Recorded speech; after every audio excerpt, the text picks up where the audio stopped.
अस्सलाम वालेकुम। सीखो सब कुछ में खुश आमदीद। दोस्तों, आज हम स्पेलिंग और ग्रामर का यूज करना सीखेंगे माइक्रोसॉफ्ट वर्ड में। कि हम जो भी रेड लाइन आती है और ग्रीन लाइन आती है माइक्रोसॉफ्ट वर्ड में जिगजैग, तो हम उसको किस तरीके से रिमूव कर सकते हैं। इस वक्त आप देख सकते हैं कि मैंने एक सेंटेंस लिखा है, computer are electronic device.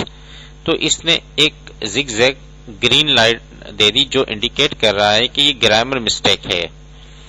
He don't come here, यानी कि इसने ये ग्रामर मिस्टेक है, तो इसने ग्रीन लाइन शो कर दिया। इस तरीके से कंप्यूटर ये स्पेलिंग मिस्टेक है, तो इसने रेड लाइन शो की कि ये स्पेलिंग मिस्टेक है।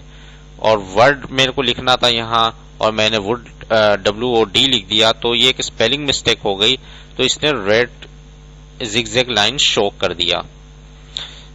तो जो भी आपकी ग्रामर मिस्टेक होती है वो ग्रीन से शो होती है, जो स्पेलिंग मिस्टेक होती है वो रेड से शो होती है। तो आप इसको किस तरीके से सही कर सकते हैं या रिमूव कर सकते हैं all red and green underlines. तो इसके लिए एक शॉर्टकट की है F7। अगर आप F7 प्रेस करेंगे जैसे ही, तो स्पेलिंग एंड ग्रामर का एक डायलॉग बॉक्स आ जाएगा जिसमें ये आपको बता रहा है कि कंप्यूटर आर इलेक्ट्रॉनिक डिवाइस जो एक ग्रामर मिस्टेक हुई है, तो इसने एक सजेशन दे दी कि इधर कंप्यूटर इज होना चाहिए। अगर आप इसको कंप्यूटर इज करना चाहते हैं तो चेंज पर क्लिक कर दे, तो ये स्पेलिंग जो आपकी ग्रामर मिस्टेक थी ये सही हो जाएगी। या इग्नोर कर देंगे तो वो इसको इग्नोर कर देगा और आगे चला जाएगा। तो इस वक्त मैंने इसको चेंज कर दिया, तो ये दूसरे वर्ड में आ गया। जैसे ही मैंने F7 प्रेस किया था तो इसने पहले वर्ड को सही कर फिर दूसरे वर्ड में आ गया कि ही डोंट नॉट कम हेयर। तो इसकी जगह ये सजेशन इसने दे दी कि डज होना चाहिए। तो जैसे ही मैं अगर इसको चेंज करूंगा तो ये भी सही हो गया। आप देख सकते हैं अपने डॉक्यूमेंट में दो वर्ड सही हो गए, जो कि ग्रामर मिस्टेक थी, तो उसने सही कर दिया यहां से स्पेलिंग एंड ग्रामर ने। तो यहां ये बता रहा है कि कंप्यूटर एक वर्ड जो था, अब इसको समझ में नहीं आया तो इसने कोई सजेशन नहीं दी। सही है, मैंने इसको रिज्यूम कर देता हूं। जैसे ही मैंने रिज्यूम किया तो इसने मुझे बताया ये जो वर्ड था इसकी जगह ये सजेशन हो सकती है, इसने सजेशन दे दी। मैंने कहा हाँ ये वर्ड है कंप्यूटर, ये होना चाहिए, तो चेंज कर दिया। अब इसने कहा कि ये जो कंप्यूटर है, क्योंकि ये स्मॉल लेटर में है तो इसका फर्स्ट लेटर कैपिटल होना चाहिए, बाकी तो अगर आपने इसको चेंज करना है तो इसको कर दे, क्योंकि इसने सारे स्मॉल है, इस वजह से ग्रीन लाइन शो कर दी कि ये ग्रामर मिस्टेक है। तो मैंने इसको चेंज कर दिया। इस वक्त अब ये वर्ड WOD के इसने मुख्तलिफ सजेशन दे दिए।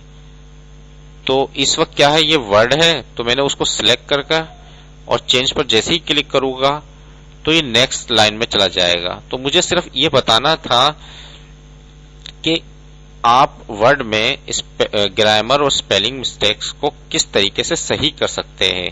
इस वक्त मैं Ctrl+Z कर अंडू कर देता हूं जो मिस्टेक्स हुई सही मैंने किया था। तो ये काम आप जो कि शॉर्टकट की के थ्रू आपने किया, आप इसको मेन्यू में रिव्यू का ऑप्शन है, यहां से आपको स्पेलिंग एंड ग्रामर का ऑप्शन मिल जाएगा, आप इसके थ्रू भी कर सकते हैं। जैसे ही मैंने इस पर क्लिक किया वही विंडो आ गई स्पेलिंग एंड ग्रामर की, और इस तरीके से आप इसको करते जाएंगे। और अगर आपने इग्नोर कर देते हैं तो वो क्या हुआ, इसको इग्नोर कर दिया और दूसरी जो मिस्टेक थी उस पर आ गया। और यहां अगर आपने चेंज करना है, डू को डज करना है, चेंज कर दिया तो वो सही हो गया। इसके अलावा स्पेलिंग मिस्टेक्स आ रही है जो कि ग्रीन शो हो रही है, तो वो सजेशन बता रहा है कि कंप्यूटर हो सकता है, तो चेंज पर आप क्लिक कर दे। और दोबारा ये ग्रामर मिस्टेक में आ गया क्योंकि सारे स्मॉल है, तो ये भी आप इसको सही कर सकते हैं। चेंज पर क्लिक कर दिया, वो वर्ड की जगह यहां से इसने सजेशन दी, वर्ड चेंज कर दिया और क्लोज कर दिया। तो देखिए दोस्तों, कितना जबरदस्त ऑप्शन है वर्ड में कि आप ग्रामर और स्पेलिंग मिस्टेक्स को सही कर सकते हैं। आइए देखते हैं कि इसके जो स्पेलिंग एंड ग्रामर के ऑप्शन है उसमें क्या सेटिंग हुई हुई है। इसकी सेटिंग देखने के लिए फाइल पर आ जाए, फाइल में ऑप्शन पर क्लिक कर दिया मैंने। यहां है प्रूफिंग। प्रूफिंग में आप यहां से मुख्तलिफ इसकी सेटिंग कर सकते हैं कि इग्नोर वर्ड, अगर मैं कैपिटल में वर्ड अपर केस में लिखता हूं तो वो इसको इग्नोर कर देगा, इसकी कोई ग्रामर या स्पेलिंग मिस्टेक नहीं बताएगा अगर मैं तमाम वर्ड कैपिटल में लिखता हूं। Ignore word that contents number, जिसमें नंबर हो गए उसको इग्नोर कर देगा। तो इस तरीके से इसकी सेटिंग्स है मुख्तलिफ। Check spelling as you type, जैसे ही आप टाइप करोगे तो स्पेलिंग को चेक करेगा। अगर मैं हटा दूंगा तो वो जैसे ही मैं टाइप कर रहा हूं तो स्पेलिंग को नहीं चेक करेगा। तो इसके ये मुख्तलिफ ऑप्शन है जिसको आप यूज कर सकते हैं अपने वर्ड डॉक्यूमेंट में। दोस्तों उम्मीद है कि वीडियो आपको बहुत पसंद आई होगी। लाइक और सब्सक्राइब करना मत भूलिएगा। दोस्तों आप मेरे चैनल को सब्सक्राइब जरूर कीजिए ताकि कोई भी नई वीडियो आए तो उसका नोटिफिकेशन आपको मिल जाए। Thanks for watching. Allah Hafiz.